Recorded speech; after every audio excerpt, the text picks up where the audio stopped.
समन संघ, ये नाम समन संघ पुरातन नाम है, प्राचीन नाम है, अति प्राचीन अति पुरातन नाम है, पर सुनाई नहीं देता, दिखाई नहीं देता। किसी बहुत बड़े विचारक से, किताब पढ़ने वाले से, पीएचडी करने वाले से, जो इतिहास पढ़ाते हैं, इतिहास भी पढ़ाते हैं बहुत पुराना वाला, अगर उससे भी आप पूछोगे समण नाम सुना है, मना कर देगा। पर उसको कहोगे सिरमण नाम सुना है, तो हां कर देगा। फिर उससे कहोगे क्या सिरमण और समण एक ही है, तो थोड़ा सा कंफ्यूज हो जाएगा। हाँ भी कर सकता है, ना भी कर सकता है। अच्छा जानकार होगा, अच्छा ज्ञानी होगा, समझदार होगा, शब्दों को जानता होगा, पुराना कुछ पुरातन पढ़ा होगा, तो कर देगा हाँ, समण और श्रमण एक ही शब्द है। पर कोई नया होगा, रट्टू तोता होगा, और कहीं कोई ध्यान व्यान से नहीं पढ़ता होगा, लकीर का फकीर होगा, किताबों का फकीर होगा, तो कहेगा कि नहीं, एक शब्द नहीं है। पाली में शब्द को शब्द कहते हैं, शब्द। पर किसी से पूछो आपके सम में और श्रम में क्या अंतर है, तो बता नहीं पाएगा। सम का अर्थ अलग बताएगा और श्रम का अर्थ अलग बताएगा। फिर आप उस विद्वान से या किसी पीएचडी वाले से, या जिसने बहुत बड़ी बड़ी डिग्रियां ले रखी हो और डॉक्टर अंबेडकर और बुद्ध पे बड़ी रिसर्च कर रखी हो, पाली वाली में बहुत रिसर्च कर रखी हो, उससे पूछो सम और श्रम शब्द के बारे में बताओ, तो अधिकतर लोग कहेंगे सम और श्रम शब्द दोनों अलग अलग हैं, इनका कहीं कोई मेल जोल दूर दूर तक भी है नहीं। क्योंकि उसको यही बताया जाता है, किताबों में यही लिखा हुआ है और यही प्रैक्टिस में है कि सम से समता बनता है, सम से समाचार बनता है, सम से सम्मा सम बनता है, सम से समन बनता है, सम से श्रमण बनता है, पर सम से श्रम नहीं बनता। क्योंकि श्रम जो शब्द है, आधा शय और आधा रे मिला के जो शय का सत्यानाश यानी बेड़ा गर्क किया गया, इसको जान के किया गया। सम में और श्रम में दूर दूर तक भी इसके अर्थों के हिसाब से कोई मेल जोल नहीं है, पर सम ही श्रम है, अर्थ बदले हुए हैं। ये जो सम का श्रम किया गया है, ये हमारा बेड़ा गर्क करने के लिए, हमारा सभ्यता को नष्ट करने के लिए, हमारा इतिहास खत्म करने के लिए, हमको खत्म करने के लिए, हमारे बच्चों को खत्म करने के लिए सम का श्रम बनाया गया। क्योंकि अगर समण बनता है तो समन से श्रमण कैसे बन जाता है? दोनों में अगर नए या अड़े हटा दो तो सम और श्रम रह जाता है। पर दूर दूर तक भी इसका ज्ञान, दूर दूर तक भी किसी को है नहीं कि सम का ही श्रम बनाया गया है और समन, सम से ही समण और सम से ही श्रमण बनाया गया है, सम से ही सामनेर और सम से ही सामनेर बनाया गया है। ऐसा कोई बताता नहीं, कहीं लिखा हुआ नहीं है। क्योंकि किताबें चली गई हाथ से, अक्षर ज्ञान हमारे हाथ से चला गया, पढ़ने लिखने वाले हम लोग थे, वो चीजें हमारी चली गई। पहली पत्थर पे लिखने वाली किताब हमने लिखी, वो हमारे हाथ से चली गई। पहले अक्षर हमने बनाए, वो हमारे हाथ से चले गए। लोगों ने उसमें अपने अपने अक्षर, अपनी अपनी भाषाएं डाल दी, बदल दी, उनके अर्थ बदल दिए। तो यहां जो समर संघ है, इसका जो पहला शब्द है सम, इसका मतलब होता है यहां के लोग। सम का मतलब समता में बाद में आया है। यहां के लोगों के गुण के हिसाब से सम से समता बोलते हैं, सम से समण बोलते हैं, पर पहला शब्द है सम। यहां के लोगों का जो नाम आता है, ये जो उनका पहचान आती है, वो सम से आती है। तो सम से समता कैसे बन गया, सम से समानता कैसे बन गया? सम से समांतर कैसे बन गया, सम से समन कैसे बन गया? जब तक यहां हमारे आचार विचार और व्यवहार के विपरीत लोग नहीं आए, हमारे रूप रंग के विपरीत लोग नहीं आए, जब तक यहां जो ग्लोबल मूवमेंट है यानी ग्लोबल सेटलमेंट है, या जो ग्लोबल लोग हैं बाहर की पूरी दुनिया के अलग अलग क्षेत्रों में रहने वाले, वो लोग भारत में नहीं आए, तब तक हम सम थे। सम, सम हमारा नाम है, सम। और हमारे गुण के कारण हमको समन कहते हैं, और बाद में हमको समता में रहने वाला लोग कहने लगे, क्योंकि हम एक साथ रहते थे, शांति से रहते थे, शांत चित्त रहते थे। तो जब बाहर के लोग आए तो हमने उनको पहचान दी, हमने उनको नाम दिया। दुनिया के अंदर ऐसा कभी नहीं होता कि बाहर के लोग इक्का दुक्का किसी देश में आए और वो उस पूरे देश के लोगों को पहचान का नाम दें। ऐसा एक भी उदाहरण आपको दुनिया में नहीं मिलेगा, और हो नहीं सकता। क्योंकि 10,000, 50,000, 1 लाख लोग अगर कहीं हों, और एक दो चार बंदे कहीं घोड़े वोड़े पे चढ़ के, गधे पे चढ़ के, पैदल चल के, खाना बदोश टाइप के आए, पहाड़ों वहाड़ों से आए, या समुद्र के रास्ते से आए, या रेगिस्तान के रास्ते से आए, और वो आके दाखिल हों किसी क्षेत्र में, और वहां के जो लोग हैं जो हजारों लाखों करोड़ों की संख्या में रहते हैं, तो वो लोग उस इक्का दुक्का लोगों को पहचान देते हैं, नाम देते हैं। ऐसा कभी नहीं होता कि बाहर से आया हुआ कोई इक्का दुक्का और किसी देश के लोगों को पहचान दे, उनको पहचानने का नाम दे या उनका नामकरण करे। ऐसा असंभव है, इम्पॉसिबल है। ऐसा कभी आज तक नहीं हुआ, ना ही ऐसा कभी होगा। अधिकतर लोग जिनकी कोई खास पहचान होती है, वो जो कम लोग होते हैं, अल्पजन होते हैं, उनको पहचान का नाम देते हैं, और वही मान्य होता है। तो यहां के लोगों ने, जो बाहर के लोग आए, उनको वम कहा। वम, वम मतलब विपरीत। वम माने वी, मैं, वह मैं, यानी मुझसे अलग, मेरे से अलग। जहां वी लग जाता है, वह लग जाता है, इसका मतलब वो शब्द से अलग, यानी मैं से अलग, यानी मुझसे अलग, अलग तरह के लोग। वम, विपरीत, उल्टे लोग। किस चीज में उल्टे? बोलने में उल्टे, भाषा में उल्टे, खाने में उल्टे, व्यवहार में उल्टे।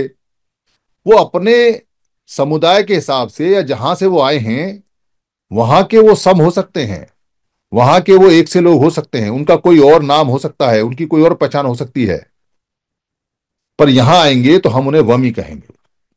ठीक ऐसे जैसे यहां से कुछ लोग किसी अमेरिका जैसे देश में, या अरब के किसी देश में, या रशिया में, या यूरोप के किसी देश में जाएं, या अफ्रीका के किसी देश में जाएं, तो वहां के लोगों के लिए हम लोग अपोजिट होंगे।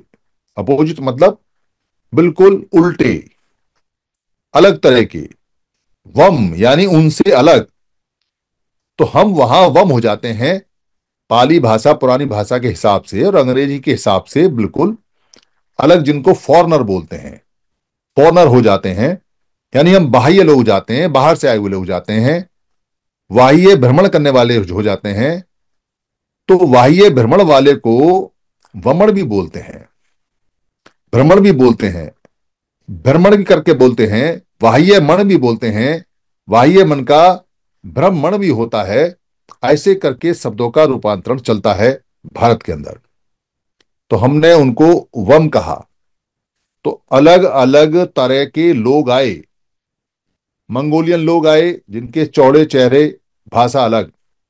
कुछ ऊपर के रशियन लोग, कुछ उधर यूरोप के लोग, उधर उधर मध्य एशिया के लोग, कुछ अरब के लोग, कुछ अरब की खाड़ी के लोग, कुछ इधर थाईलैंड की तरफ के लोग। अलग अलग तरह के लोग भारत में आए। हमने सबको ही वम कहा, वम। हम ही नाम देंगे, हम ही पहचान देंगे, और हम थे सम। तो वम वाले लोगों को नाउन करके हमने वमन कहना शुरू किया, और उन सारे लोगों को एक पहचान दी कि ये सारे लोग वमन हैं। जैसे आज भी कोई पहाड़ से आता है और प्लेन एरिया में रहता है, और वो अपनी कोई पहचान बताए ना बताए, पर बाजार में या लोग उसको कहते हैं फलाना पहाड़िया, फलाना पहाड़िया नाम देते हैं।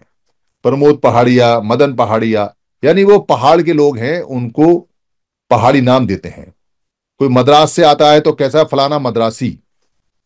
कोई पंजाब से आता है तो कहता है, किसी और क्षेत्र में आता है तो पंजाबी। यानी उनके नाम उनके जगह के हिसाब से देते हैं, पर चूंकि भारत के ही हैं इसलिए उनको वम नहीं बोलते, पर जो बाहर से आए उनको वम बोलते हैं। तो वम जो लोग थे, उनको नाउन में न लगाने से या रे लगाने से वो नाउन बन गया, संज्ञा बन गई, और उनकी पहचान हो गई वमन। और सारे भारत में वमन इकट्ठे हो गए, पर समण इकट्ठे नहीं हुए। जो यहाँ के नाम देने वाले लोग थे वो इकट्ठे नहीं हुए। सवर्ण के नाम से जो करोड़ों लोग थे, क्योंकि बाहर से आए हुए वमन तो इक्का दुक्का अलग अलग भाषाओं के, पर हमारे नाम देने से वो इकट्ठा हो गए, पर हम अपने नाम के अनुसार इकट्ठे नहीं हुए। क्या कारण रहा? कारण रहा समण शब्द को भुलाने का कारण, समण शब्द की पहचान को खत्म करने का कारण। या किसी को भी नहीं पता कि हमारी जो अंतिम और मूल पहचान है वो हमारी कास्ट नहीं है, पर यहां लोग कास्ट को गले से चिपका के और अपनी छाती पे मोहर लगा के घूमते हैं, बड़े शान से अपने माथे पे लिखते हैं मैं फलाने कास्ट का हूं, मैं फलाने कास्ट का हूं, पर कास्ट का अर्थ नहीं जानते, जाति का अर्थ नहीं जानते, जात का अर्थ नहीं जानते। कुछ लोग बड़ा शर्म करते हैं जाति पे, कुछ लोग बड़ा गर्व करते हैं, और कुछ लोगों की जाति है ही नहीं। ये बड़े कमाल की बात है। पर लोगों को लगता है कि भारत में सभी लोगों की जातियां हैं। लोगों को यह भी ज्ञान नहीं है, और ये ज्ञानियों की बात बता रहा हूं आपको, उन महान ज्ञानियों की जो मंचों पे गला फाड़ फाड़ के गले की नस को फोड़ देते हैं, तोड़ देते हैं, उनके चेहरे बंदर की तरह लाल हो जाते हैं, मुंह से उनका थूक निकलना शुरू हो जाता है, आंखें ऐसी भ्रमिनाती हैं, और कोई उनको कह दे कि जरा 2 मिनट कम बोलो, बहुत देर बोल लिए, तो गुस्सा हो जाते हैं, ऐसे जैसे उनको किसी ने डंडे से मार दिया हो। उन ज्ञानियों की बात कर रहा हूं जो डिबेट करते हैं और जो पूरे दिन हमें डॉक्टर अंबेडकर और बुद्ध समझाते हैं। उनको भी नहीं पता कि भारत में हर व्यक्ति की जाति नहीं है। किसी से पूछो तो आय माय देखेगा, जवाब नहीं देगा। पर यह सच है कि भारत में कुछ लोगों की जाति नहीं है, जात नहीं है, कास्ट नहीं है। आप अगर किसी से पूछोगे क्या पहचान है आपकी, तो क्या पहचान बताएगा? कहेगा घसियारा, या बताएगा लोहार, या बताएगा सुनार, या बताएगा राजकर्मी, या बताएगा सैनिक, या बताएगा राजगुरु, या बताएगा बुद्ध, या बताएगा ग्वाला, या बताएगा पालक, पाल। ये सारे के सारे काम के नाम हैं, काम के नाम। और कौन काम करता था कौन नहीं करता था ये किसी को नहीं पता। कहां से ये नाम आए किसी को भी नहीं पता। अगर किसी को पता है तो अपने बहुत ज्यादा परदादा के नाम तक का पता है, और उसके काम तक का पता है, उससे पहले का किसी को नहीं पता। और फिर भी इन पुराने कामों को सीने से चिपका के बड़ी शान से बड़े शर्म से घूम रहे हैं। मतलब उनको पता नहीं है कि ये जो कुम्हार का नाम है, ये जो घसियारे का नाम है, ये जो धोबी का नाम है, ये लोहार का नाम है, ये सुनार का नाम है, ये कब का नाम है, किसका नाम है, उनको कुछ नहीं पता, पर इसको लेके घूम रहे हैं। आज के समय पढ़ लिख के अफसर बन गया, इंजीनियर बन गया, दूसरा बिजनेस कर लिया, पर पुराना ही लेके घिस रहे हैं, और इस पे बात भी नहीं करते, और जानते नहीं, और कोई बताए तो मानते नहीं। जय शब्द जहां लग जाता है, जय का मतलब होता है उत्पत्ति, उत्पन्न, पैदा। जैसे उपज, उपजय, यानी कि ऊपर की तरफ उत्पन्न होना, तो उसको कहते हैं उपज, यानी कि जो खेतों से पैदा होता है उसको उपज बोलते हैं। जलज, जलज का मतलब है जल से उत्पन्न, जो जल से उत्पन्न होता है उसको बोलते हैं जलज। तो जिस शब्द के बाद में जय लग जाता है, इसका मतलब कुछ उत्पन्न हो रहा है, कुछ उत्पन्न कर रहा है। और ये जो बुद्धिस्ट लोग हैं भारत में, उनको तो समझाने की जरूरत ही नहीं है। उनके जो महाश्रमण गुरु हैं उन्होंने साफ साफ कहा है, जाति दुखा, जरा दुखा, व्याधि दुखा, मरणं दुखा। और जो जाति दुखा बोला है उसका मतलब ये नहीं है कि कुम्हार होना दुख है, चमार होना दुख है, महार होना दुख है, लोधा होना दुख है, जो सैनी है या माली है या माला है या मादिगा है या कोई नमोसूद्रा है, वो होना दुख है। या 6743 जो लिखा हुआ है बाद में जो लिस्ट बनी है, या उसके अनुसार अगर कोई नाम है तो वो होना दुख है, ऐसा नहीं है। बुद्ध के समय इनमें से कुछ नहीं था। तो वो जो बुद्धिस्ट लोग हैं उनको तो सीधे सीधे समझ में आ जाना चाहिए कि जब महासमण जगत गुरु बुद्ध ये कहते हैं कि जाति दुखा, तो इसका मतलब ये है कि उत्पन्न होना दुख है, पैदा होना दुख है। कौन पैदा हो रहा है? मनुष्य पैदा होना दुख है। और व्याधि दुख है, व्याधि मतलब बीमारी दुख है। और जरा दुख है, जरा मतलब बुढ़ापा दुख है। और मरणं दुखा यानी कि मरना दुख है। ये चार दुख बताते हैं। तो इसमें कास्ट सिस्टम नहीं बता रहे, वो कोई कास्ट सिस्टम नहीं था वहां। सीधे सीधे सी बात है। तो जहां भी जे लग जाए, ज्यादा जानकारी चाहिए तो जाति का जो अर्थ है वो किताब 20 रुपए की है, समन संघ देता है, उसको वो मंगा लें, उसे पढ़ें, तो उसमें जाति का पूरा फिनोमिना दिया हुआ है। तो जो लोग पहले कुछ ना कुछ पैदा करते थे, कोई लोहा पैदा कर रहा है पीट पीट के, कोई सोना पैदा कर रहा है, जेवर बना रहा है पीट पीट के, कोई राजा के यहाँ राजकर्मी कर रहा है तो राजकर्मी हो गया, और कोई राजा का ही काम कर रहा है तो वो उसका कम हो गया राजा। कोई उपदेश देने का काम कर रहा है तो उपदेशक हो गया, और कोई सवालों को बुझा रहा है तो बुद्ध हो गया, बुद्ध हो गया। कोई सेना में है तो सैनिक हो गया, कोई फूल माली बना रहा है तो फूल माली हो गया, कोई जानवर पाल रहा है तो पाल हो गया, पशुपालक हो गया। यानी जो काम जो करता है, उत्पन्न करता है, वो उसकी उत्पन्नता के नाम पर उसका नाम पड़ा। तो जरा सोचो भाई, हमारे किसी महापुरुष ने क्या काम किया होगा, क्या नहीं। कोई राजकर्मी भी रहा होगा, कोई सैनिक भी रहा होगा, कोई जीवक जैसा जो डॉक्टर है वो भी रहा होगा, कोई सुदत्त जैसा व्यापारी भी रहा होगा, कोई सम्राट अशोक जैसा महासम्राट भी रहा होगा, कोई मंत्री भी रहा होगा, कोई सेनापति भी रहा होगा, कोई वैज्ञानिक भी रहा होगा, कोई सड़क बनाता होगा, कोई रथ बनाता होगा, कोई कुछ ना कुछ बनाता होगा। तो क्या ये जो जितने काम करने वाले लोग हैं, तो इनके काम के नाम पे क्या बेइज्जती होती है क्या? ये पुराने काम रहे हैं सारे के सारे, और किसी को पता नहीं कि किसके फादर क्या काम करते थे, और जैसे जैसे काम आते जा रहे हैं वैसे वैसे काम बढ़ते जा रहे हैं।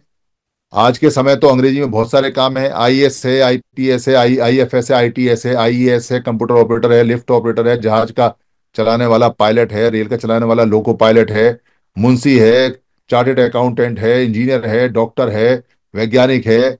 दुनिया भर के काम है आज के समय। तो रिक्शा चलाने वाला है, कार चलाने वाला है, ड्राइवर है, कितने सारे काम है, हार्डवेयर इंजीनियर है, सॉफ्टवेयर इंजीनियर, 50 तरह की तो इंजीनियरिंग चल रही है। तो ये सारे के सारे जो उत्पन्न करते हैं, ये उनके नाम हम आज भी बोलते हैं कि ये इंजीनियर साहब हैं, ये कंप्यूटर ऑपरेटर साहब हैं, ये बार्बर साहब हैं, ये ड्राइवर साहब हैं, ये लोको पायलट साहब हैं, ये पायलट साहब हैं, आज भी बोलते हैं हम उनको। ये फेरी वाला है, ये डेयरी वाला है, ये सब्जी वाला है, ये फल वाला है, ये दूध वाला है, बोलते हैं उनको पहचान से। वो उनकी उपज जो उत्पन्न कर रहे हैं उसमें है। तो भारत में जो पुराने लोग हैं वो कुछ ना कुछ पैदा करते हैं, और जब पैदा करते हैं तो उसका नाम है। पर आज के समय जो हमें फायदे मिलते हैं, बेनिफिट जो मिलते हैं, एससी एसटी ओबीसी जो लोगों को फायदे मिलते हैं, वो कोई पूर्वज का नाम चला आ रहा है, लिख दिया किसी ने कि ये सुनार है, ये लोहार है, ये सैनी है, ये माली है, ये कुम्हार है, वो नाम लिख दिए, उसका बेनिफिट मिलता है। पर वो काम हम करते नहीं है आज के समय। हमें बेनिफिट मिलता है, हम 3 तरह का बेनिफिट लेते हैं। या तो हम चुनाव में एमपी एमएलए का टिकट हमें रिजर्व मिलता है, या हमें पढ़ाई में सीट मिलती है, और या फिर हमें नौकरी में मिलती है। इसके अलावा कोई बेनिफिट उसका है नहीं। छोटा मोटा एट्रोसिटीज एक्ट वगैरह में मिलता है तो मिलता है, तो एट्रोसिटीज ना हो तो ज्यादा बेहतर है। इसलिए वो नाम चलता है, इसलिए वो जो जात का नाम है वो चलता है, उपज का नाम चलता है, पुराने काम का नाम नाम चलता है। तो काम के नाम को जात बोलते हैं, जाति बोलते हैं। जो पैदा करते हैं उसको जात और जाति बोलते हैं। तो इसमें कहीं शर्म वाली बात नहीं है, इसमें कहीं गर्व वाली बात है नहीं। तो जो भी भारत का ओरिजिनल लोग हैं, जो यहाँ के रहने वाले समण हैं, उनका कुछ ना कुछ नाम जात का यानी पैदा करने का होता ही है। पर कुछ लोग ऐसे हैं जिनका कोई जात नहीं, जिनका कोई कास्ट नहीं। उनसे पूछो कौन हो तुम, कहेंगे हम ब्राह्मण हैं, हम ब्राह्मण हैं। उनसे पूछो भाई अपनी जात बताओ, कह रहे ब्राह्मण का जात नहीं होता। अरे क्यों नहीं होता, कोई तो काम करते होगे। नहीं नहीं, हमारा काम कुछ नहीं है, हम तो, हमारा जात ही नहीं है। किसी वैश्य से पूछो, किसी क्षत्रिय से या ठाकुर से पूछो तुम्हारा जात क्या है, कह रहा बस जो क्षत्रिय है ठाकुर है वही हमारा जात है। किसी वैश्य से पूछो तो वो यही कहेगा कि हमारा तो व्यापारिक जो भी है वो यही है, पर हमारा जात नहीं है। यानी उनमें कुम्हार, सुनार, लोहार, मजदूर या सेनापति या सैनिक ऐसा कुछ नहीं मिलता, ना राजा ना बुद्ध ना कुछ। क्योंकि वो लोग बाहर से आए थे, और बाहर से आने वाला कोई बहुत पुराने समय से काम नहीं कर रहा है, और उसको काम मांगना पड़ेगा, और उसको काम आप दोगे तो वो काम करेगा। तो उसका कोई उत्पत्ति नहीं है, तो उसका यहां कोई पैतृक काम नहीं है, तो उसका यहां कोई खानदानी वंशीय काम नहीं है, उसका वंशज कोई काम नहीं करता, इसलिए वो वमन है। इसलिए उसका कास्ट नहीं होता है। इसलिए कास्ट नहीं होता है तो लोगों को जानकारी नहीं है। लोग समझते हैं कि ब्राह्मण ही कास्ट है, जो क्षत्रिय ठाकुर है वही कास्ट है। वो कास्ट नहीं है, वो बाद में बनाई हुई रंग व्यवस्था है। इसको बोलते हैं वर्ण व्यवस्था। वर्ण माने होता है पाली में रंग, रंग व्यवस्था। वर्ग वाली नहीं है। वर्ग जो हम कहते हैं ना, सेक्शन, वर्ग बना दिया, सेक्शन बना दिया, विभाग बना दिया, वो व्यवस्था नहीं है। वो है रंग व्यवस्था। पाली में वर्ण को रंग बोलते हैं, बाद में इसको वर्ण कर किया गया, पर ये वर्ण है, वर्ग नहीं है। तो रंग क्या व्यवस्था है? क्योंकि बाहर के जो लोग आए, उनका रंग हमारे रंग से मैच नहीं करता, आज भी नहीं करता। अभी तो खैर हाइब्रिड, मिक्स ब्रिड हो गई है बहुत ज्यादा, संकर वर्ण बहुत ज्यादा हो गया है, पर आज के समय भी उनका खान पान, रहन सहन, आचार व्यवहार, उनकी शादी ब्याह सब हमारे नियमों के उलट हैं। हमारा उनसे उठना बैठना, घुलना मिलना नहीं होता। तो रंग व्यवस्था में हम लोग कौन से रंग के थे? हम लोग सोने जैसे रंग के थे। हम लोग जो कनक है, जो गेहूं है, उसके जैसे रंग के थे। हम उगते हुए सूरज के जैसे रंग के थे। हम हिरण की खाल जैसे रंग के थे।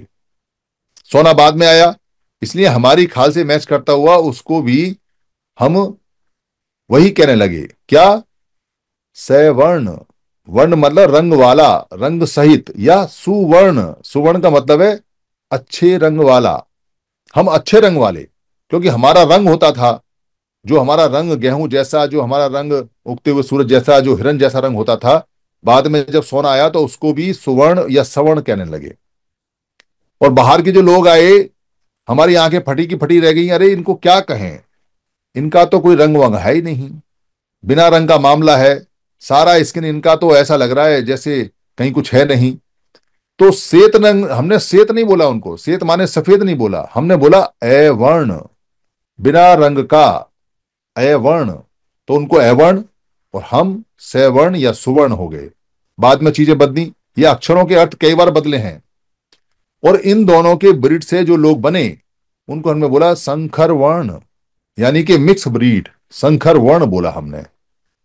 इसलिए दुनिया के अंदर बहुत सारे संकर मिलते हैं, और संकर अर्थ महादेव मिलते हैं। अलग अलग भाषाओं में, अलग अलग जगह में आपको बहुत सारे संकर मिलेंगे। हजारों प्रकार के संकर हैं जो मिलते हैं। और उनकी पहचान क्या है? पहचान, पाली के अंदर जो लिंग है उसको बोलते हैं चिन्ह, यानी प्रतीक। और जो सील है उसको बोलते हैं शिव, यानी कल्याणकारी, कल्याणकारी चीज। तो जितने स्तूप बने और जिन पे 3 लकीरें खींची गई, वो सीलों के चिन्ह रहे हैं। शंकर, अरत, महादेव जितने भी रहे हैं उनके चिन्ह रहे हैं, और वो सारे सीलों का पालन करने वाले लोग रहे हैं। और स्तूप हमारी बहुत पुरानी पहचान है, जिसको हम थूप बोला करते हैं। थूप, थाप दिया, थूप, उसको हम थूप कहने लगे, और वहां अपने चिन्हों को हम बताने लगे। तो जहां भी आपको सीलों के लिंग मिले या सीलों के चिन्ह मिले, प्रतीक मिले, पुराने अरहत महादेवों के हैं, जो सीलों का पालन करने वाले लोग रहे हैं, और जो भंग ज्ञान को बांटा करते थे, जिनके ललाट पे प्रज्ञा का चिन्ह होता था, और जो नागवंशी होते थे, जिनके चारों तरफ नाग मिलते थे। नागवंशियों की कहानी, आज भी नाग बाबा इस परंपरा को करते हैं, पर नाग से नग्न कर दिया और बाबाओं को नग्न कर दिया, जबकि नग्न शब्द नहीं है, नाग बाबा है। नाग वंशीय बाबा रहे हैं, जो सारी चीजों को छोड़ के अपनी भंग अवस्था को प्राप्त करके और लोगों को उपदेश देते हैं और लोगों का कल्याण करते हैं। पर चीजें बदल जाती हैं, चीजें खराब हो जाती हैं जब ये तक नहीं पता होता कि सम का श्रम कैसे हो गया। ये छोटी सी बात भी नहीं पता होती जब ज्ञानियों को, तब दिक्कत आती है। पाली डिक्शनरी के अंदर या पुरानी भाषा के अंदर आधा रे और आधा शय, या जो यज्ञ में गय होता है वो, या जो हलंत है, या जो त्रय है, ऐसा कोई शब्द नहीं है। और भी कई शब्द हैं, ऐसा कोई शब्द नहीं है। तो जब ऐसा कोई शब्द नहीं है और दो मात्राओं का शब्द नहीं है, कोई भी वैर हो गया या पैर हो गया, ऐसा कोई शब्द नहीं है, एक ही मात्रा के शब्द हैं। तो ये शब्द आए कहां से? जो बाहरी लोग हैं उन भाषाओं को, शय को लेके आए, उन्होंने यहाँ के शय को पूरी तरह से खत्म करके षटकोण में या शय सलजम में या आधे शय में बदल दिया, आधे शय में। और आधे शय की कहानी तो और भी ज्यादा खतरनाक है, किसी दिन बताऊंगा आपको कि आधे शय के कितने सारे शब्द बदल दिए और कितने सारे शब्दों को खत्म कर दिया। तो किसी को नहीं पता चला कि सम और श्रम एक शब्द हैं, पर अर्थ बदल दिए। जहां सम हमारी पहचान थी, हम लोगों को सम कहा जाता था, वहां हमको श्रम कह के ये बताने की कोशिश की गई साहित्यों के हिसाब और कहानियों के हिसाब से कि हम श्रम करने वाले लोग हैं। और कोई विरोध ना करे तो इसने ये कह दिया कि हम श्रम करने वाले हैं और हमको इस पे गर्व है। मेहनत करने वाले को अपने पे गर्व होता है, इसमें कोई शक नहीं है और होना भी चाहिए। पर राजपाट छोड़कर गर्व करोगे क्या? क्या जीवक जैसा इतना महान डॉक्टर होने के बाद, यूनिवर्सिटी चलाने के बाद, क्या गर्व करोगे कि हम मेहनत करते हैं? क्या पत्थर ही तोड़ते रहोगे जीवन भर? तो बहुत सोच समझ के हमको कह दिया कि श्रम का मतलब है सिर्फ मेहनत करना, मेहनत कश। ये मेहनत कश शब्द हमारा नहीं, उर्दू का है। हमारा तो कम्मकार है, कम्मकार यानी काम करने वाला। बाद में कम्मकार से कर्मी बना और कर्मी को हम तो कम्मी बोलते हैं, पर वो कर्मी शब्द बना। तो कम्मकार रहे हैं, काम करने वाले लोग रहे हैं। तो हम तो सारे काम करते थे, राजा से लेके और सिपाही से लेके और किसान तक का, सड़क बनाने तक के सारे काम हमारे होते थे, और तो कोई काम करता नहीं था। पर मेहनत कस की मेहनत कस कहने लगे, और हमारे जो लोग हैं उन्होंने श्रम शब्द को अपने माथे में डाल दिया। और वो यही नहीं रुका, उन्होंने बुद्ध को कहा श्रमण परंपरा, यानी समण परंपरा से श्रमण परंपरा हो गया। तो बच्चों के दिमाग में एक बात जाती है कि श्रम करने वाले हैं बुद्ध। देखो कितना हार्ड श्रम करते थे, कितनी तपस्या करते थे, कितनी साधना करते थे, ऐसे मेहनत करनी चाहिए। अरे वो श्रम करने वाले नहीं थे, वो बुद्धि खोलने वाले थे। उन्होंने पूरी दुनिया की बुद्धि खोली है। वो दुनिया के सबसे बड़े ज्ञानी रहे हैं, सम्मा सम बुद्ध रहे हैं, वो महासमण रहे हैं, वो समण रहे हैं। उन्होंने समता सिखाई, मैत्री सिखाई, उन्होंने बंधुता सिखाई, करुणा सिखाई, उन्होंने कठोरता भी सिखाई। उन्होंने पूरी दुनिया को जो ज्ञान दिया, वो आज भी दुनिया उसको देखकर रिसर्च करती है। उनको मेहनत कश बता दिया, उनके खानदानियों को मेहनत कश बता दिया, उनको कह दिया कि ये जो इनका सभ्यता है वो श्रमण सभ्यता है। श्रमण सभ्यता नहीं है हमारी, हमारी जो सभ्यता है वो समण सभ्यता है। श्रमण सभ्यता का तो मतलब यह है कि हम मेहनत कश लोग हैं। और अगर आप श्रमण सभ्यता कहोगे तो आपको साथ में ब्राह्मण सभ्यता भी कहनी पड़ेगी, वमन सभ्यता भी कहनी पड़ेगी, जबकि ऐसा है नहीं। भारत के अंदर इकलौती जो सभ्यता है वो समण सभ्यता है, और कोई सभ्यता नहीं है। और सभ्यताओं के नाम किसने रखे हैं? कौन रखता है सभ्यता का नाम? सभ्यता के नाम जो लोग खोज करते हैं, जो जो लोग पुराने इतिहास को खगोलते हैं, वही लोग दो चार मिलके किसी चीज को खोजते हैं तो उसका नाम रखते हैं। कोई परमानेंट नहीं है, कोई पहले से नहीं आया हुआ है। पर पहले से जो आया हुआ है, जो समन्वय धम्म मिलता है, जो अरब के और भारत के संबंधों की किताब मिलती है, उसमें समन्वय धम्म बोलते हैं। और जो मैगस्थनीज की इंडिका है उसमें 7 प्रकार के समन बोलते हैं। और यहाँ के लोगों को समन समन कह के बोला जाता है, और यहाँ महासमन कह के बोला जाता है। ये शब्द खत्म नहीं हुए, ये चल रहे पूरी दुनिया के अंदर, पर हमको नहीं पता, क्योंकि हमको तो श्रमण करके रटवाया हुआ है। तो जब हम श्रमण श्रमण करते रहेंगे तो समण समण कब करेंगे? और अगर महासमण को भी लोग महाश्रमण कहेंगे और श्रमण सभ्यता कहेंगे, तो फिर अपनी सभ्यता को खोजेंगे कैसे? तो भारत के अंदर केवल और केवल एक सभ्यता है, और वो है समण लोगों की समण सभ्यता। तो बाकी लोगों की क्या है? सवाल ये बनता है कि भाई बाकी लोगों की क्या ब्राह्मण सभ्यता है, वमन सभ्यता है? नहीं है। हम इसको बहुत साधारण तर्क से बार बार बताते हैं और फिर बता रहे हैं, और तर्क करना चाहिए। और वो तर्क ये है कि अगर हम कुछ समण लोग यहां से इंग्लैंड चले जाएं और इंग्लैंड जाके वहां के राजा से कहें कि हम यहाँ व्यापार करने आए हैं, हमारी एक ईस्ट समण कंपनी है, ईस्ट इंडिया कंपनी है, या इंडियन कंपनी है, या समण कंपनी है, और ये माल लाती है। क्या माल लाती है? जूट लाती है, ये काली मिर्च लाती है, लाल मिर्च लाती है, ये कपड़े लाती है, रेशम लाती है, यही बनते थे पहले। कुछ औजार लाती है। ये देखो, ये हमें बेचना है। वहां के राजा ने कह दिया, जो इंग्लिश राजा है इंग्लैंड का, बेचो, आप कंपनी खोलो, हमें तो बढ़िया है। हमारे लोग जाते थे पहले जहाज लेके, हमें यहीं मिल जाता है।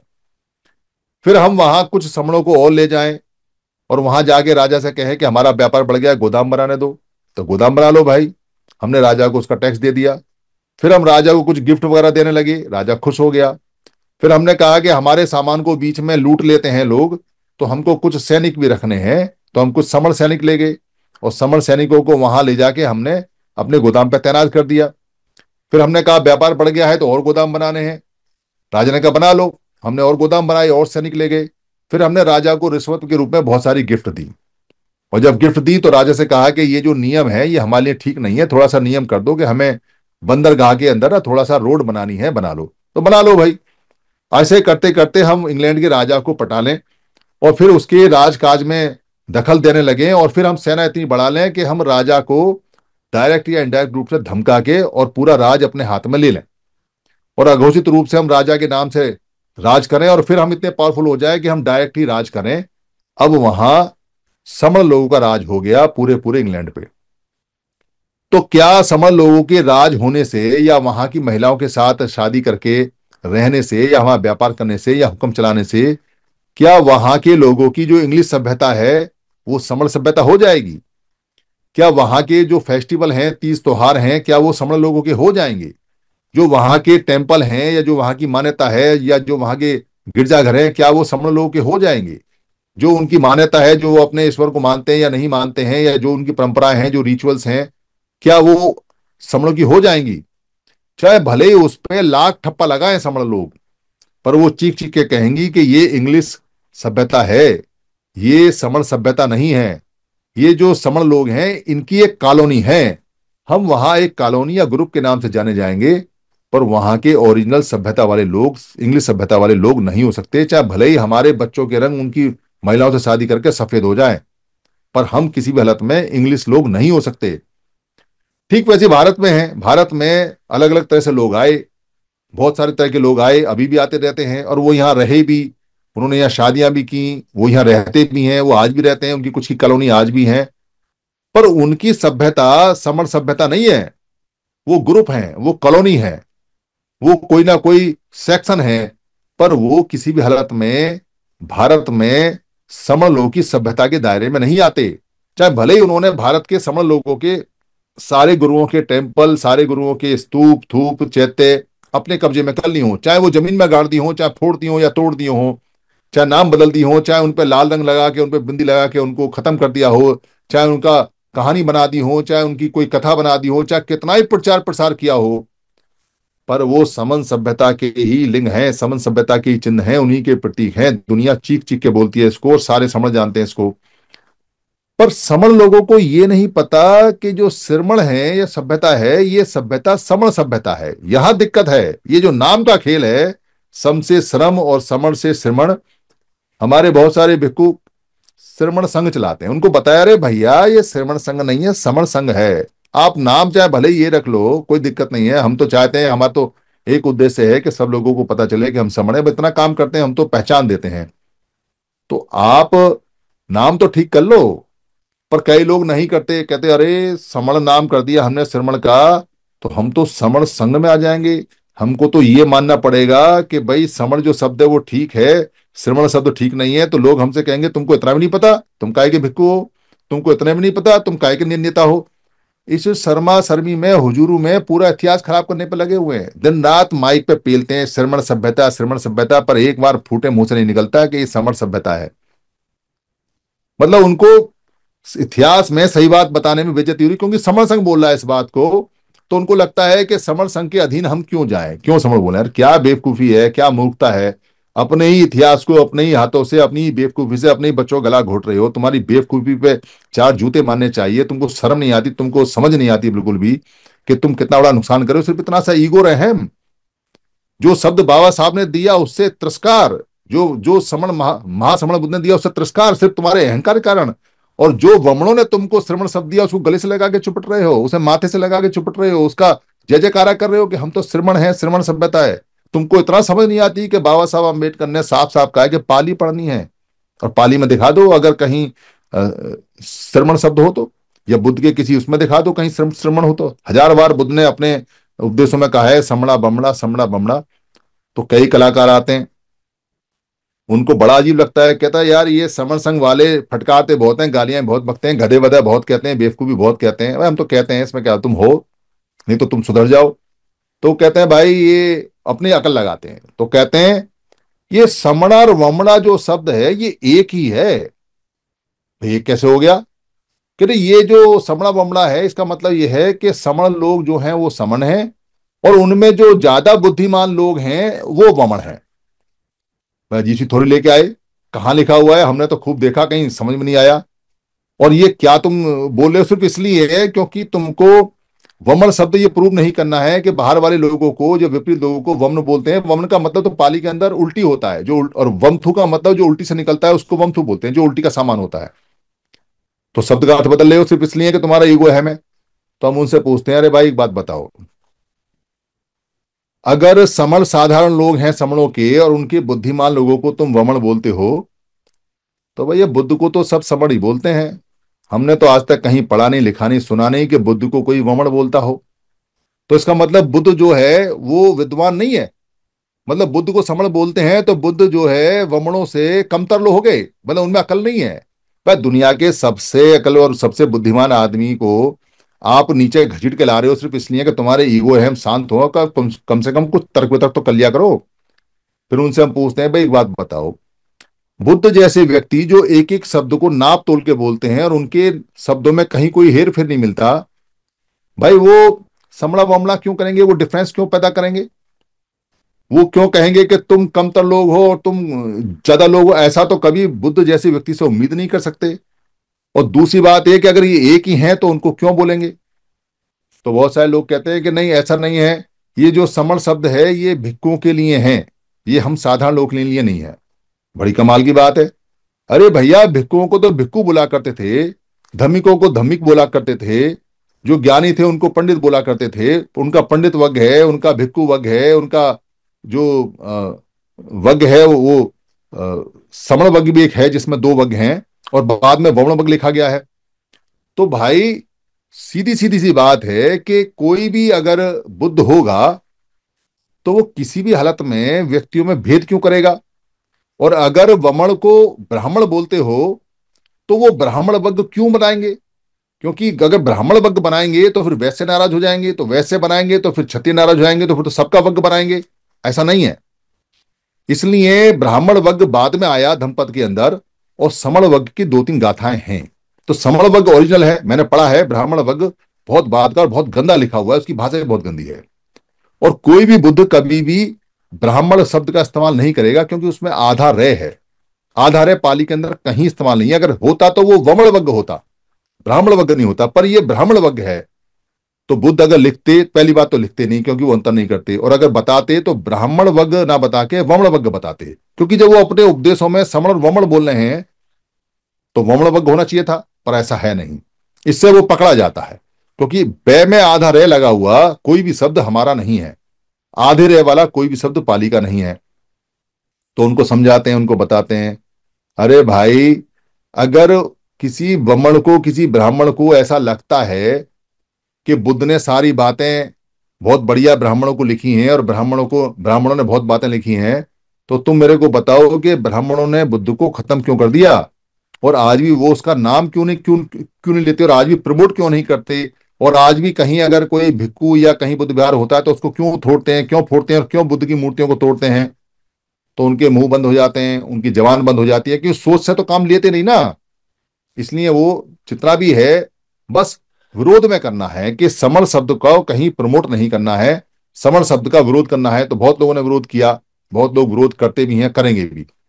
तो हम अंतिम सवाल ये पूछते हैं उनसे, भाई तुम्हारी बात हम सारी सही मान लेते हैं कि समण शब्द कहीं नहीं है, वमन ऐसा भी हो सकता है, वैसा भी हो सकता है, चलो तुम्हारा ईगो सेटिस्फाई करते हैं, मसाज करते हैं, तुम्हारा अहम को हम संतुष्ट करते हैं, तुम्हारी बात मान लेते हैं। अब तुम ये बताओ तुम हो कौन, तुम्हारी पहचान क्या है, तुम कहां से आए हो, क्या नाम है तुम्हारा परमानेंट, तुम्हारी सभ्यता का नाम क्या है, तुम्हारी कौन सी सभ्यता है, तुम कहाँ के रहने वाले हो, तुम्हारा कल्चर क्या है। अब चिट्टी पिट्टी गुम हो जाती है, कुछ नहीं बता पाता कि उसकी अंतिम पहचान क्या है। और जात बताएगा, भाई जात तो काम होता है जब चाहे जब बदल लो। तो क्या बताएगा, तो बहुत ज्यादा जगह का नाम बताएगा, बिहारी हूँ, मद्रासी हूँ, मराठी हूँ, बंगाली हूँ, राजस्थानी हूँ, ये बताएगा। वो तो जगह के हिसाब से बदल जाता है। क्या बताएगा, बहुत ज्यादा बताएगा तो बताएगा कि मेरा जो कुल गोत्र है वो मोर है, मौर्य है, या सिंह है, या टाइगर है, या शेर है, कुछ ऐसा बताएगा जो रखे हुए हैं। या कोई गोत्र का नाम होगा, किसी कमल पे, किसी सरोज पे, किसी गुलाब पे, तो वो बताएगा। फूल पत्तियों पे, ये प्राकृतिक रूप से कुल गोत्रों की पहचान होती थी, ये हमारे कबीलों की पहचान, वो बताएगा।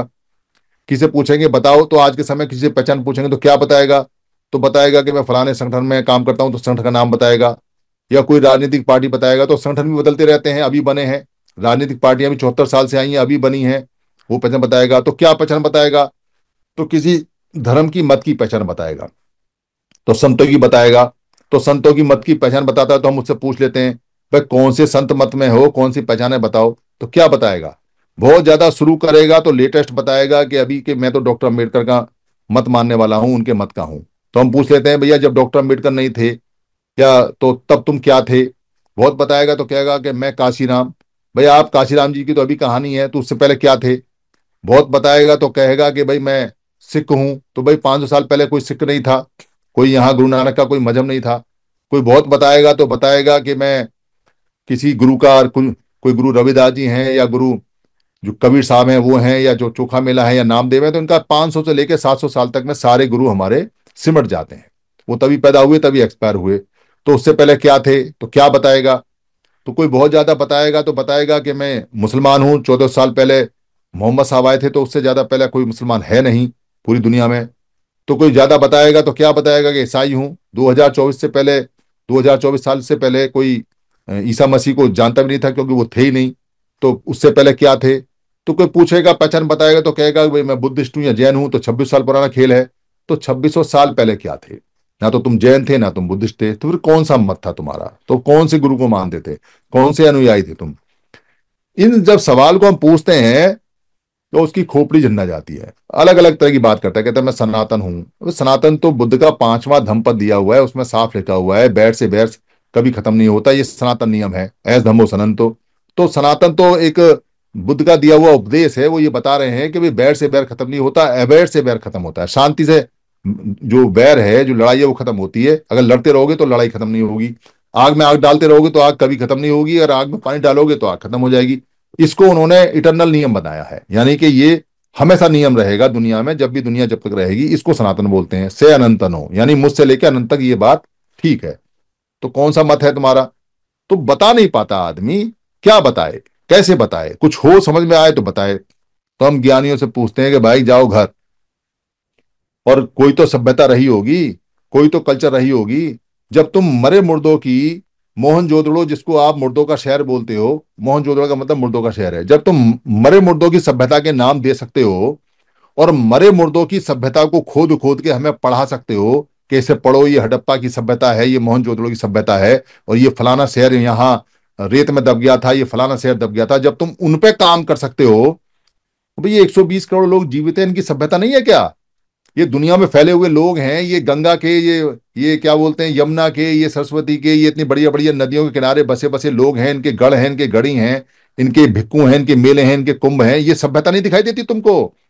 मतलब जीवित लोगों के, 120 करोड़ लोगों की सभ्यता का नाम तुमको पता नहीं। अबे गधों और मुर्दों की सभ्यता का तुम हमें पढ़ा पढ़ा के हमारे दिमाग में घुसाते रहते हो। हमारा सत्यानाश होना, हमारा बेड़ा गर्क होना तो निश्चित है। जिंदों का हमें फिक्र नहीं, और मुर्दों की हम कब्रों के पते खोद रहे हैं, तो हमें कौन बचाएगा। ये विद्वानों को हम बार बार टटोलते हैं और कहते हैं, और अच्छी तरह से कहते हैं, कठोर शब्दों में कहते हैं, कोई मीठा मीठा नहीं बोलते, क्योंकि यही लोग हैं जो लकीर की फकीरी करते हैं, इनकी बुद्धि नहीं खुलती। इनको जब नौकरी पोकरी मिल जाती है कहीं, तो फिर ये और ज्यादा बादशाह हो जाते हैं, फिर तो आदमी को आदमी नहीं समझते। और ये बाबा साहब को बाबा साहब भी नहीं समझते, 10 20 50 रुपए फेंक दिए, जाओ तुम्हारा काम हो गया। मेरे को एक आदमी मिला था, वो कह रहा जी लो 500 रुपए आपको, लो वो कार्यक्रम करे, वो तेरा 500 रुपये नहीं चाहिए भैया, ये भीख नहीं चाहिए हमको। हम बाबा साहब के बच्चे इतने कमजोर नहीं है कि तेरी भीख से कार्यक्रम लगाएंगे। हमारे जो लोग आएंगे वो पैसे देंगे। हमारा स्वाभिमानी सिस्टम है, हम कुछ भी भीख मांगने का सिस्टम नहीं रखा, हमने खत्म कर दिया। स्वाभिमान से आते हैं, अपना खाते हैं, अपना बैठते हैं, और नहीं आता है तो अपनी रोटी साथ लेके आते हैं। जाओ, अब स्वाभिमान से चलेगा सब। हमारे लोगों ने स्वाभिमान सिखाया है। हमारे बुद्ध जैसे लोग हैं जिन्होंने कभी मांगा नहीं, दरवाजे पे खड़े हुए पढ़ाया, पहले लिखाया, खाना मिला तो ठीक है, नहीं तो आगे बढ़ लिए। कभी हाथ नहीं जोड़े के बाद तो हम भूखे मर गए, तो भूखे रहे। बुद्ध के कितने एपिसोड ऐसे हैं जबकि सारा भिक्खु संघ भूखा रहा पर शिकायत नहीं हुई। हमारे बाबा साहब एक ब्रेड खा के वहां यूनिवर्सिटी के अंदर पढ़ा करते थे, और एक ब्रेड का पैसा क्या बोलते बचा के वो पेट काट कर रहे थे। तो हम वो लोग हैं? हम वो लोग हैं क्या? क्या तुम्हारा 500 रुपये लेंगे, तुम्हारी लाइन में लग के हम पूरी सब्जी खाएंगे? वो लोग नहीं है हम किसी हालत में। होगा कोई संगठन वंगठन ऐसा जो पूरी सब्जी खिलाता होगा, भीख मांगता होगा, और चंदा इकट्ठा करने के लिए, पैसा इकट्ठा करने के लिए लोगों को उस पर नौकरी पर रखता होगा, जिसका काम ही पैसा इकट्ठा करना होगा। पर हम नहीं है। और संघ में ऐसी व्यवस्था नहीं होती। संघों में तो लोग सब कुछ त्याग करके आते हैं, छोड़ के आते हैं, और कुछ ना कुछ देने आते हैं। चाहे यहाँ के समर संत हैं, चाहे यहाँ के संघी हैं, चाहे यहाँ का कोई असंघी है, पर सब काम करते हैं, अपना खाते हैं, अपना स्वाभिमान के साथ रहते हैं। जितनी चादर है उतना पैर फैलाते हैं, लेकिन और 1 फुट कम ही पैर फैलाते हैं, ताकि आगे के लिए स्पेस बचा रहे। तो ये बातें जब हम बताते हैं, और ये बातें जब लगातार लगातार कहते हैं, तो कहते हैं समन संघ वाले गाली बकते हैं। अरे तुम्हारी आरती उतारा है क्या हम? तुमको गाली लगती हैं? तुमको तर्क वितर्क नहीं आता? तुमको समझ में नहीं आता? तुमने बाबा साहब से 4 अक्षर पढ़ के, और तुम वो क्या बन गए, ज्ञानी क्या बन गए, स्टाम्प क्या मिल गई तुमको? तुम्हारा दिमाग खराब हो गए। भारत के अंदर सबसे बड़ा नुकसान उन लोगों ने किया है जिनको भारत के अंदर ज्ञानी का तमगा मिला हुआ है। ये जो तमगा मिला हुआ है ज्ञानी का, ये ज्ञानी कभी एक छत के नीचे मिलेंगे नहीं आपको। इनके सैकड़ों संगठन हैं, ज्ञानियों के सैकड़ों संगठन हैं, पत्रकारों के सैकड़ों संगठन हैं। तो ये ज्ञानी लोग जिनसे बाबा साहब हमेशा कुछ ना कुछ उम्मीद करते थे कि ये जो ज्ञानी लोग हैं जब ये आएंगे और समाज को लीड करेंगे, समाज को दिशा दिखाएंगे, ये अब इनकी खुद की दशा बिगड़ी पड़ी है। ये कभी इकट्ठे नहीं होते, इनके ईगो अहम बहुत ज्यादा है। दिल्ली के अंदर जितने भी एक ज्ञानी टाइप के लोग हैं, सब एक दूसरे के विरोधी हैं, कोई किसी की बात नहीं मानता। मैंने पूछा एक से, भाई तुम ज्ञानी हो, प्रोफेसर हो, एसोसिएट प्रोफेसर हो, तुम्हारा मैं फेसबुक पढ़ता हूं, तुम्हारे फेसबुक पे और भी ज्ञानी लोग आते हैं जो एसोसिएट प्रोफेसर है, प्रोफेसर हैं या डॉक्टर हैं, बट तुम एक दूसरे के विरोधी बात करते रहते हो। तुम्हारे विचार कभी एक से नहीं मिलते। तुम जो वहां वार्तालाप करते हो सारे के सारे एक दूसरे के विरोध में करते हो, और मुझे ऐसा लगता है एक दूसरे की तुम टांगे खींचते हो। और उससे मेरा याराना था, कहने लगा ऐसा है जी, यही ज्ञानियों की खूबसूरती है कि ज्ञानी कभी इकट्ठे नहीं हो सकते। मतलब बात तो ऐसी बनाते हैं, मतलब मुझे हंसी भी आई, गुस्सा भी आया। कह रहा है कि ज्ञानियों की यही खूबसूरती है कि ज्ञानी सब अलग अलग धारा में बहते हैं। अबे हमारे किस काम के फिर? अगर तुम अलग अलग धारा में बहोगे तो पिटोगे और हमें पिटवाओगे। जिसका ज्ञानी अलग अलग धारा में बहेगा, उसके तो नीचे वाले लोगों का पिटना तय है। इसलिए इनको भी कहना पड़ेगा, भैया ज्ञानियों अपने ज्ञान को किताब बंद करो और बाबा साहब का ज्ञान लो, बुद्ध का ज्ञान लो। संगठन में शक्ति होती है, संगठन ही सब कुछ होता है, संगठित रहना है। सबसे बड़े ज्ञानी बुद्ध हैं, सबसे बड़े ज्ञानी बाबा साहब अम्बेडकर हैं। जब इन्होंने संगठित होने के लिए कहा है और जब इन्होंने इकट्ठे होने के लिए कहा, तो तुम कौन से ज्ञानियों की पूंछ हो? भाई तुम 4 किताब पढ़ के आए, और वो भी बाबा साहब के आशीर्वाद से पढ़ के आए, तो बाबा साहब से बड़े या बुद्ध से बड़े तो नहीं हो सकते।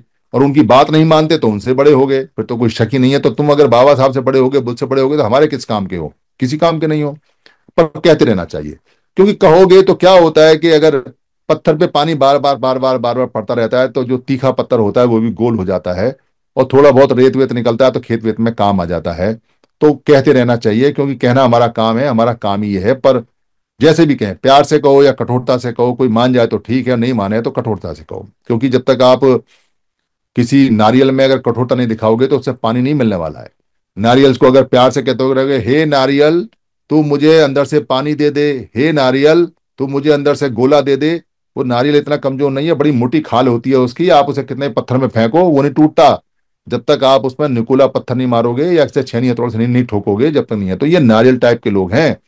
इनसे अगर पानी निकालना है, इनसे अगर गोला निकालना है, तो आपको छेनी हथौड़े की तरह, पत्थर की तरह तीखा होना पड़ेगा। तब कहीं जाके इनमें छेद वेद होगा, तब कहीं आपको पानी वानी मिलेगा, तब कहीं कुछ लोगों का उद्धार होगा। अदरवाइज ये बहुत ही वैसे लोग हैं, बहुत बुरा एक्सपीरियंस है। और मेरा ही क्या, बहुत लोगों का है। आप इनको कर सकते हो, देख सकते हो। तो ये जो शब्द है सम वाला और श्रम वाला, इसको ध्यान रखो अच्छी तरह से। सम बाद में बदल के किया गया श्रम, और श्रम हमारा शब्द नहीं है। हमारा शब्द है सम, और सम से समण, और समण से समण सभ्यता, सामनेर। तो बहुत सारा कहा गया कि भाई भिक्खु को समण बोलते हैं, ये बात ठीक है। भिक्खु को भी समण बोलते हैं। क्यों बोलते हैं? क्योंकि समण से ही वो आए हुए हैं और वो समण का मतलब समता में रहते हैं, उनका गुणवाचक है। पर बाकी लोग भी समण हैं, बाकी लोग भी समन हैं, ये बात भी तय है। अगर ऐसा नहीं होता तो मेगास्थनीज की इंडिका में 7 प्रकार के समन नहीं मिलते और पूरी दुनिया में समन्वय धर्म या समन्वय भारत नहीं बोलते इसको। इसलिए जो ये शब्द है 2 अर्थ रखता है। पर बुद्ध जैसे व्यक्ति कभी भी किसी भी हालत में उनको समण नहीं कहते थे। बुद्ध जैसे व्यक्ति हमेशा उनको भिक्खुवे या भिक्खु बोला करते थे। ये बिल्कुल तय है, किताबों में लिखा हुआ है, कहीं उनको समण कह के संबोधित नहीं किया हुआ है, क्योंकि वो इसी समुदाय से आते थे, समण समुदाय के अधिकतर लोग थे, इसलिए उनको समण कहते हैं। पर जो वमणों के लोग भिक्खु बने हैं उनको वमण ही बोलते हैं। सारिपुत्र और महामोगलैन 2 ऐसे भिक्खु हैं, और भी कई भिक्खु हैं जिनको आज भी लोग कहते हैं कि ये ब्राह्मण भिक्खु हैं, और वो ब्राह्मण भिक्खु के नाम से ही बेशक वो अर्थ हो गए हैं। पर बुद्ध जैसे व्यक्ति कभी भी वमण भिक्खु या वमण या ब्राह्मण भिक्खु नहीं कहलाए, और आज तक उनका कोई नाम नहीं है। ये उनकी खास बात है। इसीलिए वो जो कहा जाता है कि ये जो समण सभ्यता के लोग हैं, जिसको श्रमण सभ्यता कहते हैं, वो महावीर भी हैं, वो बुद्ध भी हैं, और वो सारे के सारे संत भी हैं, जो समनीय परंपरा के समण सभ्यता के संत रहे हैं। और हमारे संत भी समण सभ्यता के संत हैं। इस शब्द को जितना मनन करेंगे, जितना इस पर सोचेंगे समण शब्द पे, उतनी दर पर दर इसके रहस्य खुलते चले जाएंगे, और आपको ये समझ में आता चला जाएगा कि इस शब्द को गायब करने से हमारी कितनी सारी चीजें गायब हो गई। दरअसल हम पूरे खत्म हो गए इस शब्द को खत्म करने से, और हम पूरे जीवित हो जाएंगे इस शब्द को बढ़ाने से। इसलिए मैं समण हूं कैंपेन चल रहा है। वैसे तो 1000 दिन का है, पर लगातार चलेगा। पर 1000 दिन का खास है। तो मैं समण हूं कैंपेन में आपने अपने घर पे, अपने दरवाजे पे, अपने साइकिल पे, अपने स्कूटर पे, अपनी मोटरसाइकिल पे, अपनी किताबों पे, अपने दीवार पे, अपना कहीं, जैसे अभी हम गए थे, हमारे एक संगी के साथ में बड़ा हादसा हुआ, उनकी पत्नी का एक सडन एक्सीडेंट हुआ, उनकी डेथ हो गई। तो हम उनके कंडोलेंस में गए थे वहां। तो वहां वो हाथ ताप रहे थे, तो हम बाहर ही बैठे। पर देखो, था तो बहुत दुख का सीन था, पर इस बात का बड़ा संतोष हुआ कि उन्होंने अपने घर की दीवार पे लिख रखा था बहुत मोटे मोटे शब्दों में, हाथ से पेंट से, समण परिवार। तो क्या होता है कि हजारों आदमी वहां आता जाता है, उस गली में आता जाता है, और जो भी आता जाता है वो देखता है कि ये परिवार समण का परिवार है। सबको सबको तो समझ में नहीं आता। हमको समझ में आता है जिनको हम समण का प्रचार कर रहे हैं, या वमण को समझ में आता है। तो हमारा परिवार है। कल को कोई हारी बीमारी हो और हमें पता चले कि इसके ऊपर समण परिवार लिखा है, तो हम उससे कुछ पूछेंगे नहीं। कोई दिक्कत है तो सीधे जाकर खड़े हो जाएंगे, कहीं कोई झगड़ा होगा तो खड़े हो जाएंगे, तो समण परिवार का पक्ष ही लेंगे। ठीक वैसे जैसे सड़क पे कहीं किसी सिख का कोई झगड़ा हो जाए और किसी नॉन सिख से हो जाए जिसके ऊपर जूड़ी पगड़ी ना बंदी हो, तो क्या होता है, पगड़ी वाला कोई भी आदमी अगर वहां से गुजरेगा और वो देखेगा कि मेरे पगड़ी वाले साथी के, सरदार के, सिख के साथ में कोई झगड़ा हो रहा है, तो चाहे सामने वाले की गलती है या नहीं है, वो मैटर बात का है, पर वो उस समय पगड़ी वाले, जूड़ी वाले अपने सरदार भाई के साथ में खड़ा होगा ही होगा, और उसी की भाषा बोलेगा। अगर अगर सरदार की गलती भी, सिख की गलती भी होगी, तो भी उसको पिटने नहीं देगा, समझौता करा देगा, हाथ जोड़ के माफी मांग लेगा। और अगर कहीं गलती नहीं है तो फिर उसके उसके लिए चलेगा, सिर्फ इसलिए क्योंकि उसकी पहचान, उसकी पगड़ी वहां उसको दिखाई दे रही है, और वो अनडाउटली सिख है, तो वो दोनों भाई एक साथ हो जाते हैं, चाहे वो एक दूसरे को जानते हो या ना जानते हो। समण शब्द से ये फायदा है कि जान हो या ना पहचान हो या कुछ हो, पर आपका जैसे ही लिखा हुआ देखोगे कि मेरा समण भवन है, मेरी समण मोटरसाइकिल है, तो आपकी मोटरसाइकिल की सुरक्षा वो आदमी अपने आप करेगा। जो समण होगा वो कहेगा मेरे समण भाई की है, भाई इसको मत छेड़, भाग जाए यहां से। वो करेगा, उसके दिल में ये जज्बात उठेंगे ही उठेंगे, इनको रोक नहीं सकता। यही कारण है कि समण शब्द खत्म किया गया और श्रवण शब्द का अर्थ बदला गया। अगर श्रवण शब्द का अर्थ ना बदला जाता और समण और श्रवण को एक ही बताया जाता, तो कोई दिक्कत नहीं होती।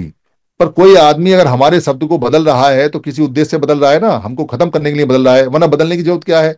कोई आदमी GOOD गुड लिखे और फिर बाद में उसको बदल के कहे कि GOUD गुड है, अरे पागल है क्या? उसमें यू क्यों लगा रहा है? जब GOOD का मतलब अच्छा है और गुड है, तो मैं GOUD क्यों पढ़ूं?